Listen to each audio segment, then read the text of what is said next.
Uncle మీ పేరు? లక్ష్మీనారాయణ ఎక్కడ నుండి వచ్చారు? బోయినపల్లి. నా పేరు ప్రవీణ్ కుమార్ అండి. నేను సర్వే నెంబర్ 648/1, 650 అండ్ 650/2లో ఉన్న 23 ఎకరాల్లో నాకు ఒక ప్లాట్ ఉంది, 200 గజాల ప్లాట్.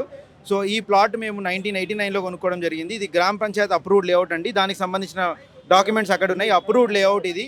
సో ఈ డాక్యుమెంట్లో అన్నీ మా దగ్గర ఉన్నాయి. ఇవాళ రోజు కూడా ఈసీ మా పేరు మీద ఉంది. దీనికి సంబంధించి ఎల్ఆర్ఎస్ కూడా అప్లై చేసినాము.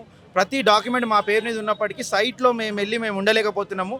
కబ్జా చేశారు. అక్కడ మా సైట్ మార్కింగ్స్ అన్నీ తీసేసి మేము కట్టుకున్నవి అన్నీ కులగొట్టేసి నేలమట్టం చేసి అక్కడ వాళ్ళు కబ్జా చేసి వాళ్ళ మనుషుల్ని పెట్టి మేము అక్కడ లోపలికి కూడా అడుగు పెట్టకుండా చేశారు. పోలీస్ స్టేషన్లో కంప్లైంట్ ఇచ్చినా కూడా మాకు ఏ రకమైన సహకారం లేదు. పోలీస్ కమిషనర్కి కూడా మేము ఇంతకుముందు లెటర్స్ పెట్టాము. ఇప్పుడు ఇవాళ ఈ న్యూ ఇయర్లో కొత్త సంవత్సరంలో కూడా మేము పేట్ బషీరాబాద్ పోలీస్ స్టేషన్లో కంప్లైంట్ ఇస్తే మా కంప్లైంట్ కూడా తీసుకోలేదు. కనీసం అక్నాలజ్మెంట్ లెటర్ ఇవ్వలేదు. ట్రెస్ పాసింగ్ అని చెప్పి మేము కంప్లైంట్ ఇస్తే మా కంప్లైంట్ కూడా రిసీవ్ చేసుకోలేదు. అంటే మాకు దాని అక్నాలజ్మెంట్ ఇవ్వలేదు. ఏ విధమైన న్యాయం జరగట్లేదు. కలెక్టరేట్లో కూడా లెటర్లు పెట్టాము. మేము రెవెన్యూ డిపార్ట్మెంట్లో కూడా లెటర్ పెట్టాము. కేసులు ఫైల్ చేస్తే ప్రతి కేసు కూడా మేము విన్ అయితే వచ్చాము. దొంగ లేఅవుట్ వేసారు, హెచ్ఎండిఏ లేఅవుట్, అది కూడా క్యాన్సిల్ చేయించాము. ఎన్ని విధాలుగా మేము పేపర్ ఫైట్ చేసినా న్యాయం కోసం కొట్లాడినా మాకు న్యాయం జరిగిన కోర్టులో భూమి మీదికి మాత్రం వెళ్ళలేకపోతున్నాం. ఎందుకంటే ఆయన ఆ భయాన్ని పెట్టాడు. మనుషుల్ని పెట్టి అక్కడికి మేము పోకుండా లోపలికి వెళ్ళకుండా మమ్మల్ని భయపెట్టి మేము గుండగాల్ని పెట్టి అక్కడ దగ్గరికి వెళ్ళకుండా చేస్తున్నాడు మల్లారెడ్డి. శ్రీనివాస్ రెడ్డి ఆయన అనుచరుడు, ఆయన బామ్మర్ది అనుచరుడు 16 ఎకరాల భూమికి కొత్త పాస్బుక్ ధరణిని అడ్డం పెట్టుకొని ఒక కొత్త పాస్బుక్ సృష్టించి 648/1లో ఆ మొత్తం జాగని మల్లారెడ్డి ఎడ్యుకేషనల్ సొసైటీకి దాన ధర్మం చేయడం జరిగింది. దానికి సంబంధించిన డాక్యుమెంట్ అండి అది పూర్తిగా 5708/2020. ఆ డాక్యుమెంటు సడన్గా ఎప్పుడు లేని విధంగా సడన్గా ఒకటేసారి ధరణి రాగానే ఆయన పేరు మీద 16 ఎకరాలు వచ్చి నెత్తి మీద పడ్డము. ఆయన బామ్మర్ది తీసుకెళ్ళి అది ఆయనకి ఎడ్యుకేషనల్ సొసైటీకి ఇవ్వడం జరుగుతుంది. ఏం జరిగినప్పటికీ 366 కుటుంబాలు ఉన్నాయి. చాలామందిని భయపెట్టి లాగేసుకోవడం జరిగింది. ఇప్పుడు మేమందరం కూడా మొన్నటికి మొన్న పేట్ బషీరాబాద్ పోలీస్ స్టేషన్లో ప్రతి ఒక్కరం కూడా మా ఒరిజినల్ డాక్యుమెంట్ వెరిఫై చేయించుకోవడం జరిగింది. అయినప్పటికీ కూడా మాకు ఏ విధమైన న్యాయం జరగట్లేదు. సహకారం కూడా లేదు, కనీస సహకారం లేదు పోలీస్ స్టేషన్ నుంచి. మా సైట్లోకి మేము వెళ్ళలేకుండా అయిపోయింది. మేము వెళ్తే మీ మీద కంప్లైంట్ ఉంది రండి అంటారు. అక్కడ వెళ్తే కంప్లైంట్ ఎవరిచ్చారో తెలియదు. మాకు కంప్లైంట్ కాపీ ఉండదు. మేము లీగల్గా ప్రొసీడ్ అవ్వడానికి కూడా ఏ రకమైన అవకాశం ఉండట్లేదు. ఇక్కడ ముఖ్యమైన విషయం ఏంటంటే మా సీఎం రేవంత్ రెడ్డి సార్కి మల్లారెడ్డి కబ్జాల గురించి పూర్తి అవగాహన ఉంది. ప్రత్యేకంగా ఈ మల్లారెడ్డి కాలేజ్ పక్కనున్న 648/1, 650 అండ్ 650/2లో గుండ్లపోచంపల్లిలో ఉన్న ఈ సర్వే నెంబర్ గురించి పూర్తి అవగాహన ఉంది. సార్ ఎన్నోసార్లు ఎన్నో మీటింగ్స్లో ప్రత్యేకంగా ఆయననే ప్రస్తావించడం జరిగింది. ఇప్పుడు పూర్తి నమ్మకంతో మేము సీఎం సార్ దగ్గరకు వచ్చాము. సార్ మాకు న్యాయం చేస్తారని. ఎందుకంటే సంబంధిత అధికారులు ఎవ్వరు కూడా న్యాయం చేయట్లేదు, ఒక డాక్యుమెంట్ కూడా ఇవ్వట్లేదు. ఇది చాలా ఏళ్ళు 10 ఏళ్ళ నుంచి, అంటే గత ప్రభుత్వం ఉన్నప్పటి నుంచి మాకు ఈ సమస్య ఉందండి. గత ప్రభుత్వం ఉన్నప్పుడు మల్లారెడ్డి ప్రభుత్వం అంటే మన చంద్రన్న రామన్న అంటారు కదా, మా ప్రియతమైన నాయకులు కేటీఆర్ సార్ అని, మా దేవుడు చంద్రశేఖర్ సార్ అని వాళ్ళని అడ్డం పెట్టుకొని వాళ్ళ అండదండలు చూసుకొని ఆయన కబ్జా చేసి ఎంత దారుణం అంటే పోలీస్ స్టేషన్కి వెళ్ళి కంప్లైంట్ ఇస్తే ఏ రకమైన రెస్పాన్స్ ఉండదండి. ఎంత పెద్దవాళ్ళు, మా ఫాదర్కి సైట్లో స్ట్రోక్ వచ్చింది, అయినప్పటికీ కూడా నేను ఆయన పెట్టుకొని పోవాలి. ఏం జరుగుతుందంటే ఏం లేదంటారు. పోలీసు వాళ్ళు ఏమనంటే స్ట్రోక్ వస్తే మేమేం చేస్తామంటారు, మీకు ప్రాబ్లం అయితే మేమేం చేస్తామంటారు. కానీ మల్లారెడ్డికి ఏ విధమైన సపోర్ట్ జరుగుతుంది అనేది అందరికీ తెలుసు. ఇప్పుడు కొత్త గవర్నమెంట్లో మా కాంగ్రెస్ గవర్నమెంట్లో మాకు న్యాయం జరుగుతుందనే నమ్మకంతో మేము ప్రజా దర్బార్కి రావడం జరిగింది. అన్ని డాక్యుమెంట్స్ మా ఈసీలు కానీ ఎల్ఆర్ఎస్ కానీ దొంగ డాక్యుమెంట్స్ సృష్టించినది ఆ 5708/2020 కానీ మా లేఅవుట్ కాపీ కానీ అన్ని డాక్యుమెంట్స్ ఇవ్వడం జరిగింది. మాకు న్యాయం జరుగుతుందని నమ్ముతున్నామండి. మేము కాపురా వంపు కూడా కాపురా నుండి వచ్చాము. ఇది మన మంచిర్యాల ఎమ్మెల్యే, కాంగ్రెస్ ఎమ్మెల్యే, కొత్తగా ఎన్నికైన ఎమ్మెల్యే. అంటే ఆయన 2000 నుంచి మా ప్లాట్ల మీద కబ్జా చేయడానికి ప్రయత్నం చేస్తున్నాడు. ఫేక్ డాక్యుమెంట్లతోటి మా ల్యాండ్ మీదకి రావడానికి ట్రై చేశాడు. అది వీలు కాలేదు. కేసులు పెట్టాడు. ఆ కేసులన్నీ కోర్టులో కేసులు పోయినాయి. అయినా కూడా మాకు రాకుండా మమ్మల్ని సైట్ మీదకి రాకుండా గుండాలను పెట్టి భయపెట్టి వచ్చిన వాళ్ళని నానా ఇబ్బంది పెడుతుంటే కొంతమంది భయపడి ఒక 150 మంది ఆయన కాడికి ప్లాట్లో అమ్ముకున్నారు ఆయనకి. మిగతా వాళ్ళని కూడా ఆయన చెప్పిన రేటుకి అమ్మండి అది అని మమ్మల్ని ఇబ్బంది పెడుతున్నాడు. కట్టుకున్న రూములు కూలగొడుతున్నాడు. మాకు బిల్డింగ్ పర్మిషన్లు ఉన్నాయి, ఎల్ఆర్ఎస్లు ఉన్నాయి. ఆ, అన్ని పేపర్స్ కరెక్ట్గా ఉన్నా కూడా మాకు సైట్ మీదకి వెళ్ళి మాకు ఇల్లు కట్టుకునే పరిస్థితి లేకుండా ఆయన నానా బీభత్సం చేస్తున్నాడు. దాని గురించే మేము ప్రజావాణికి వచ్చి ఆ, ఇది దాదాపు 20 సంవత్సరాల పైన ఉండి ఉన్నది. అయితే కోర్టులో కేసులు క్లియర్ చేసుకుంటూ వస్తున్నాము, మళ్ళీ కొత్త కేసులు పెడుతున్నాడు. అందుకని ఆ కేసులు క్లియర్ చేసేదానికే మాకు ఇన్ని దినాల టైం పట్టింది. ఇప్పుడైతే మా దగ్గర ఎల్ఆర్ఎస్లు ఉన్నాయి, బిల్డింగ్ పర్మిషన్లు ఉన్నాయి, ఆ, సర్వే రికార్డులు ఉన్నాయి, అన్నీ ఉన్నాయి. అన్నీ ఉన్నా కూడా మాకు పోయకుండా పోలీసులతో మేనేజ్ చేసుకొని మీద పై అధికారుల నుంచి ఒత్తిడి అని పోలీసులు కూడా ఏమంటారు, మీరు పోవద్దు, పోతే వాళ్ళు వస్తారు, వాళ్ళు వస్తే వాళ్ళకి మీకు కొట్లాట్లు అయితే మళ్ళీ మేము కేసులు పెడతాం, కేసులు పెడితే మళ్ళీ మీరు సైట్ మీదకి పోలేరు, ఓపిక పట్టండి అని మాకేదో బుజ్జగిస్తూ టైం పాస్ చేస్తున్నారు పోలీసులు మాకు. ఇది ఇప్పుడు జరిగింది, ఆ సమస్య గురించి వచ్చాం.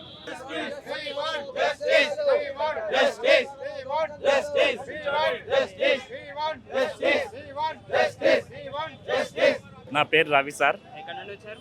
మాది జోగులాంబ గద్వాల్ డిస్టిక్ సార్. అసలు సమస్య ఏంటి? నా సమస్య సార్, మేము 2010 నుంచి దాదాపు అంటే ఒక 10 సంవత్సరాలు సాక్షర్ భారత్ విలేజ్ కోఆర్డినేటర్గా చేసినాము. మన తెలంగాణ ప్రభుత్వం అయిన తర్వాత మన సీఎం కేసీఆర్ సారు మీకు వేరే డిపార్ట్మెంట్లో జాబ్ ఇస్తామని జాబ్ ఇవ్వలే. ఇంకా అప్పటి నుంచి మాకు ఏ జాబ్ లేకుండా ఉట్టిగానే ఉన్నాం సార్. అయితే మళ్ళీ 2022లో ఇక్కడ తెలంగాణ భవన్లో అప్లికేషన్ పెట్టినాం సార్. అప్లికేషన్ పెడితే మళ్ళీ 2022లో ఆ బాబుకు సూటబుల్ జాబు ఇవ్వండి అని ఒక లెటర్ ఇచ్చినారు సార్, అపాయింట్మెంట్. అయినా కానీ నాకు ఈ టైమే 2 ఇయర్స్ అయ్యి సార్, జాబ్ ఇవ్వలేదు సార్. ఆ జాబ్ ఇవ్వనందుకు మనకి ఇక్కడ సీఎం రేవంత్ రెడ్డి ఆధారంలో మాకు న్యాయం జరుగుతుందని మళ్ళీ ఇక్కడ అప్లికేషన్ ఇచ్చినాం సార్. సార్ ఈ బాగానే 4 ఇయర్స్ అయ్యాయి సార్ మేము జాబ్. 4 ఇవి 2 6 ఇయర్స్ అయ్యాయి జాబ్లో నుంచి తీసి కూడా. మాకు ఈ లెటర్ వచ్చి కూడా 2 ఇయర్స్ అవుతుంది సార్, 2022 అప్పుడు ఆయన ఇది ఇచ్చింది కదా సార్, ఇంకా జాబ్ ఇస్తారని పోయినాం. కానీ అధికారులు ఎవరు పట్టించుకోలేదు సార్.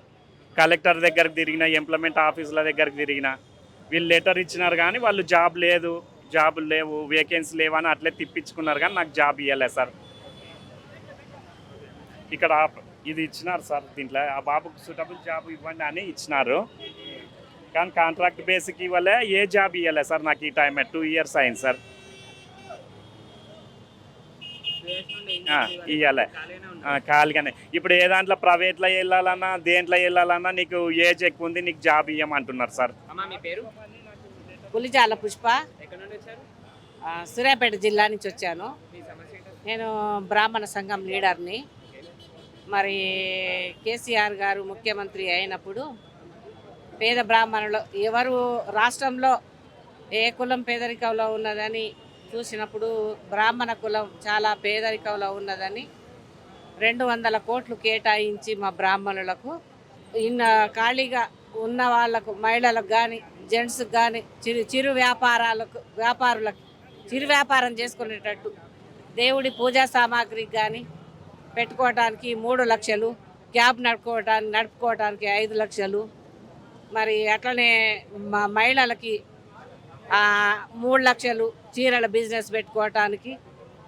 మరి పేదరికంలో ఉన్న విద్యార్థులు మంచి క్లెవర్స్ అయి ఉండి వాళ్ళు విదేశాలకు వెళ్ళలేని వాళ్ళకి 10 లక్షల లోను, ఇతర దేశాలకు వెళ్ళాలంటే చదువు కోసం 10 లక్షల లోను, 20 లక్షల లోను ఇచ్చిండ్రు.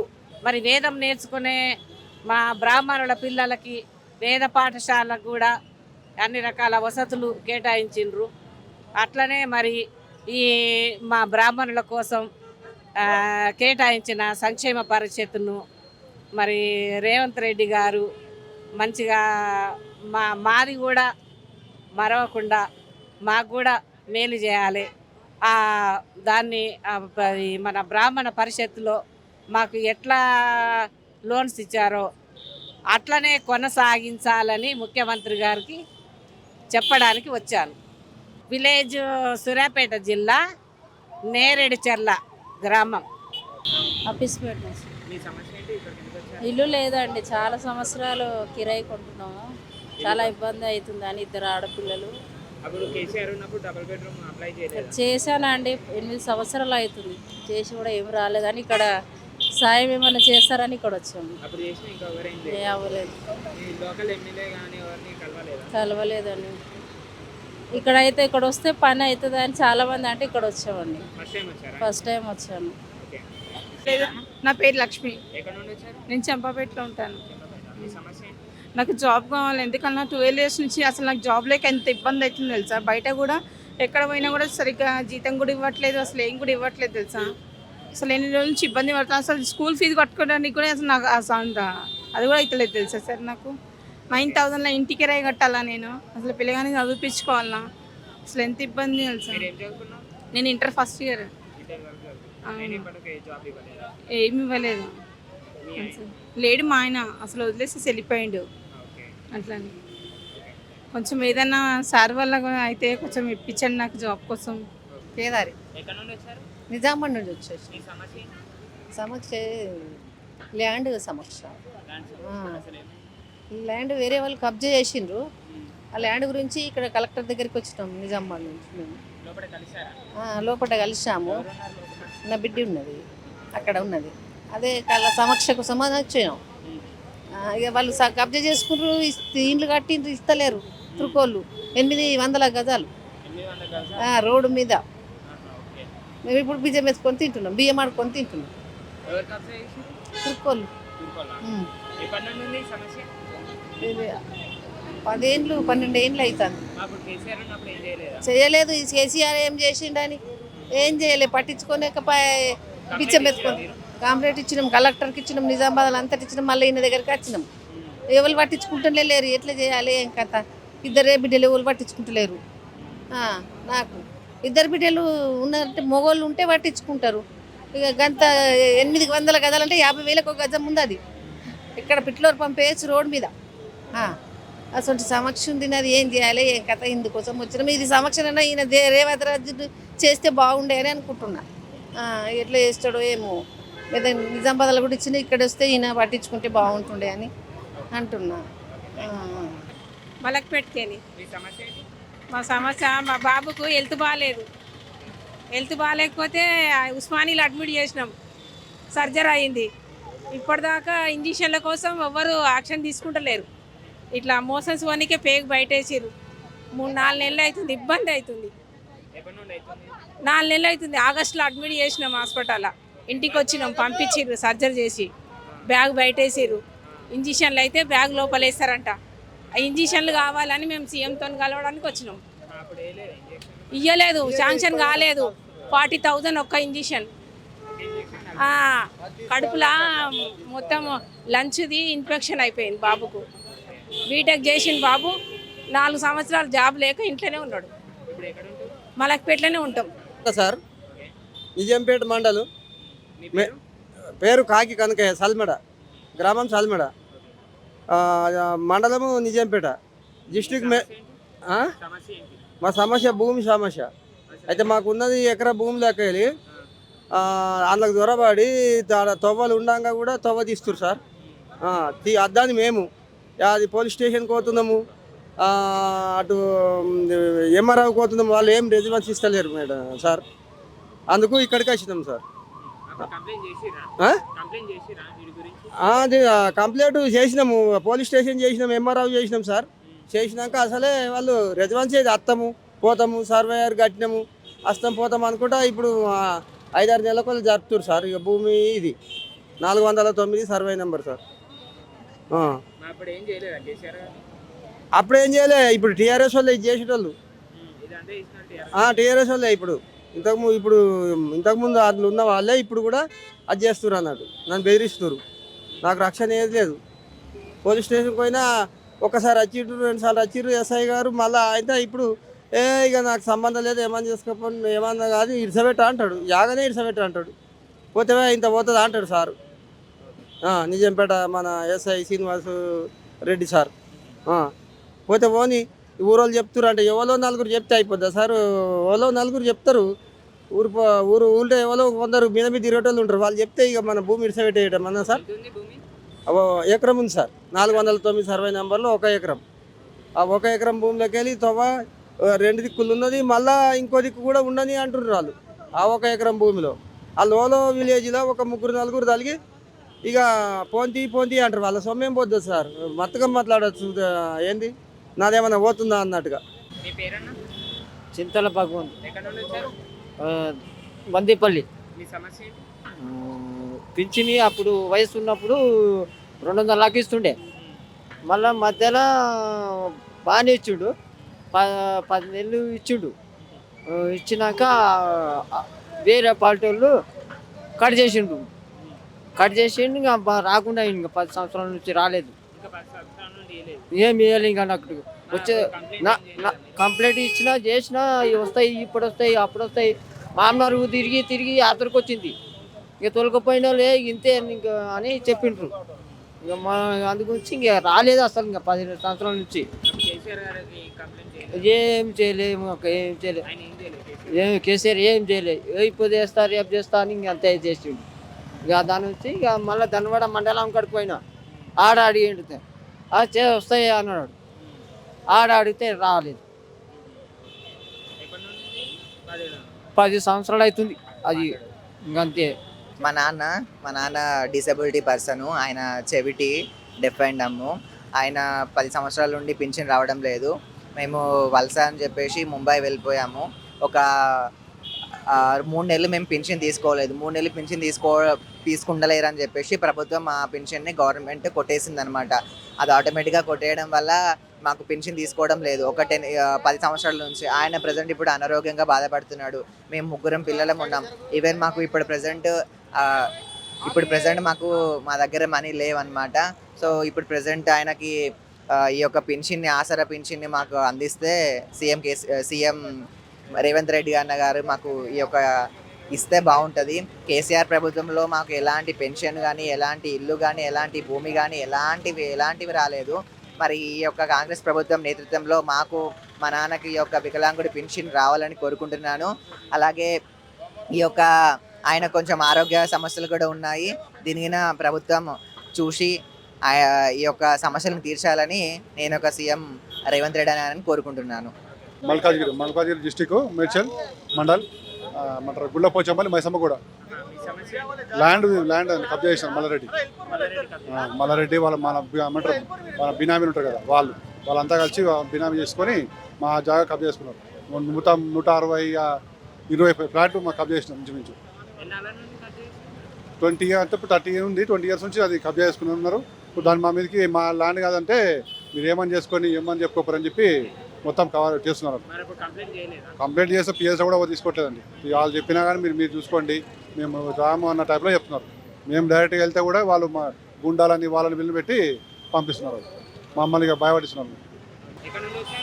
కవాడి కూడా పెన్షన్ లేదు బేటా. నాకు 10 years బ్యాక్ బస్తీలో వచ్చి రాశారంట. అప్పుడు నేను లేను, బయట హాస్పిటల్లో ఉన్నాను. తర్వాత వచ్చి రాస్తామంటే రాయలేదు ఇంకెక్కడ. అక్కడ నుంచి 4 ఏళ్ళు అయినాక పెట్టుకున్నా, శాంక్షన్ అయింది. వాడు డబ్బులు అన్ని ఇచ్చినా వైఎస్ఆర్ చనిపోయాడు. అప్పుడు రాలేదు. ఇప్పుడు వరకు పెన్షన్ లేదు. 10.5 years అయిపోతుంది. కేసీఆర్ పెన్షన్ రావట్లేదు బేటా. వాడు ఎన్నిసార్లు పెట్టుకున్నా ఇస్తామన్నారు, ఇవ్వలేదు. రేషన్ కార్డు లేదు, ఇవ్వమన్నారు. రేషన్ కార్డు నాకు లేదు. ఇప్పుడు నాకు 74 years. ఇప్పుడు 3 years అయింది ఆయన చనిపోయి. పెన్షన్ లేదు, ఏం లేదు. రేషన్ కార్డు ఉంటే పెన్షన్ ఇస్తారంట. రవి అండి, ఖమ్మం నుంచి వచ్చాను. సార్ని కలుద్దామని వచ్చాను. ఇది ఒకటి మన ఏమంటారు జాబ్ది ఒకటి ఉంది, దాని గురించి వచ్చాను. ఉందిలేండి, తర్వాత మాట్లాడు. డబుల్ బెడ్రూమ్ పెట్టిన ఆన్లైన్లోనే వచ్చింది. 2016లో పెట్టిన, ఇంతవరకు లేదు. ఆన్లైన్లో వచ్చింది, రాలేదేగా. ఫస్ట్ ముఖ్యమంత్రి కేసీఆర్ అయినప్పుడు పెట్టిన, రాలేదు. ఏం వేయలేదు. ఆన్లైన్లో ఉందన్నారు, ఎన్నిసార్లు దిగినా ఇవ్వలేదు. ఇప్పుడు అప్లై చేయడానికి వెళ్తాను. అవును సార్, గచ్చిపోయి సార్. ఇప్పటి వరకు చూసుకున్నట్లయితే చాలా మంది ప్రజలు వాళ్ళ సమస్యలు లోపల ప్రజావాణిలో చెప్పడానికి వచ్చారు. కానీ ఇప్పటి వరకు వాళ్ళ సమస్యలు చెప్పుకోనికి వచ్చిన ప్రజల దాహం తీర్చడానికి ఇప్పటి వరకు ఎవరు ఇట్లా సృష్టించలేదు. ఫస్ట్ టైం ఒక uncle free water drinking service చేస్తున్నాడు, అవి కూడా ఫిల్టర్ వాటర్. కానీ ఎప్పటి నుండి పెట్టారో ఆయన్ని అడిగి తెలుసుకుందాం. హలో అంకుల్, మీ పేరు? సయ్యద్ జమీల్ ఎక్కడ నుండి వచ్చారు? టోలీచౌకి షెక్పేట్. ఇది ఎప్పటి నుండి పెట్టారు అసలు వాటర్ ట్యాంక్? సంవత్సరం అయింది దగ్గర. సంవత్సరం నుండి పెట్టారు. ఆవ్. అసలు ఈ ఐడియా ఎలా వచ్చింది మీకు ఇట్లా ఫ్రీ డ్రింకింగ్ వాటర్ ఇవ్వాలని? రైల్వే స్టేషన్, హాస్పిటల్ కాడ, బస్ స్టాండ్ కాడ డిస్టిక్ నుంచి పబ్లిక్ వస్తాయి, కొనుక్కొని తాగుతారు. సమ్మర్లో చాలా బాధలు అవుతుంది. ఇంకా home department, traffic police, line order తిరుగుతారు ఎండల వానాకాలంలో. సమ్మర్లో ఏమైనా వీళ్ళకి హెల్ప్ చేద్దామని ఐటీ వచ్చింది. ఐటీ వస్తే 3 డబ్బాలు పెట్టిన ఆటోలో మంచిగా తాగుతున్నారు. హాస్పిటల్, రైల్వే స్టేషన్ కాడ, అఫ్జల్గంజ్ కాడ మంచి police, home department, traffic police వాళ్ళు కూడా తాగుతారు. బాగా హ్యాపీ అవుతారు అందరు. అంతకుముందు మీరు నార్మల్ ఆటో నేను ఫస్ట్ సెంటరింగ్ పని చేసిన, centering contractor. Khan Latif Khan estate అని పెద్ద పెద్ద బిల్డింగ్లో అక్కడ పని నేర్చిన. లాక్డౌన్లో నా సెంటరింగ్ ఉంటే, లాక్డౌన్ అయిపోతే అప్పు ఉంటే ఆయనకి అమ్మేసిన. దాని తర్వాత మెల్లగా ఆటో నడిపిస్తున్నా. ఇక ఒక సరం నుంచి దగ్గర ఇది పెట్టిన. అందరికీ హెల్ప్ అవుతున్నాయి, చాలా అవుతున్నాయి. సమ్మర్లో 20 క్యాన్ అవుతుంది. ఇక్కడ క్యాన్లు ఉన్నాయి. సమ్మర్లో 20, సమ్మర్లో తాగారు, వానాకాలంలో తాగినారు. ఇప్పుడు చలిలో కూడా తాగుతున్నారు. డైలీ 5, ఒక్కొక్కసారి 10, 6 ఈ టైంలో ఇట్లా నడుస్తున్నాయి. నేనే ఫిల్టర్ వాటర్ పోయి పట్టుకొస్తాను. ఇంకా ఒక సీఎం గారితో అప్పీల్ ఉన్నది. ఇది ఓలా, ర్యాపిడో, ఊబర్ ప్రైవేట్లో ఉన్నది. వాళ్ళు లక్షలు సంపాదిస్తున్నారు నెలకి. చాలా రిక్వెస్ట్ రేవంత్ రెడ్డి గారి నుంచి చాలా రిక్వెస్ట్ చేస్తున్నాను నేను. ఇది గవర్నమెంట్ అండర్ సెక్షన్లో 3 యాప్లు వేయండి. మీరు ఏమనుకోకండి, వీడు ఆటో వాడు నాకు చెప్తున్నాడు ఇట్లా అనుకోకండి, నేను రిక్వెస్ట్ చేస్తున్నా. అది పెడితే మహాత్మా గాంధీ క్యాప్, ఇందిరాగాంధీ క్యాప్, సోనియమ్మ క్యాప్ అని 3 పెట్టాలి గవర్నమెంట్ సెక్షన్లో. ఇప్పుడు ప్రైవేట్లో ఉన్నది, వాళ్ళు సంపాదిస్తున్నారు. ఇది గవర్నమెంట్లో పెడితే మన ఆటో వాళ్ళకి కొంచెం సాయం అవుతుంది. ఆటోలో ఫోన్లు ఉంటాయి, అన్నీ ఉంటాయి. దాంట్లో జీపీఆర్ఎస్ సెక్షన్ పెట్టేస్తే వాడు ఎక్కడ ఉన్నాడు, ఏ గలీలో ఉన్నాడు అని తెలుస్తుంది. ఆటోకి, క్యాబ్కి, కార్లకి గవర్నమెంట్ సెక్షన్లో తీసి ఈ 3 క్యాబ్లు పెడితే వీళ్ళకి బాధ కొంచెం హెల్ప్ అవుతుంది. ఇంకొకటి మాట చెప్తున్నా ఏంటంటే, ఫ్రీ బస్ ఇస్తున్నారు గవర్నమెంట్, సెంట్రల్ గవర్నమెంట్, స్టేట్ సోనియమ్మ, రేవంత్ రెడ్డి గారు ఇస్తున్నారు. దీంట్లో ఏం చేయాలి, కొంచెం చేంజెస్ చేయాలి. 50% టికెట్ పెట్టాలి. ఎందుకంటే ఎన్ని రోజులు ఇట్లా పెడతారు, ఒకరోజు చాలా బాధ అవుతుంది. గవర్నమెంట్కి కూడా చాలా లాస్ అయిపోతుంది. 50 డిస్ట్రిక్ట్ కానీ లోకల్ కానీ 50% టికెట్ పెడితే మంచిగా అయిపోతుంది. నా అక్కడ ఆ దగ్గర కొంచెం నడిచిపోతుంది.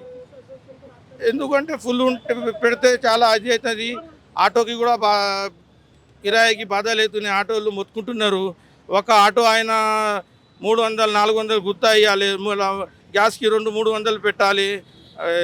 బిజినెస్ డౌన్ అయిపోయింది. ఆటోకి నడుస్తలేదు. 500-400 ఏం చేయాలి వాడు? రోజు ఇల్లు ఖర్చు ఉంటుంది వాడికి. ఇంత ఓలా, ర్యాపిడో, ఉబేర్కి ప్రైవేట్లో బర్ఖాస్తు చేసి గవర్నమెంట్లో తీసుకొని అందరు ఆటోకి ఇక్కడ పెడితే వాళ్ళకి సహాయం అవుతుంది.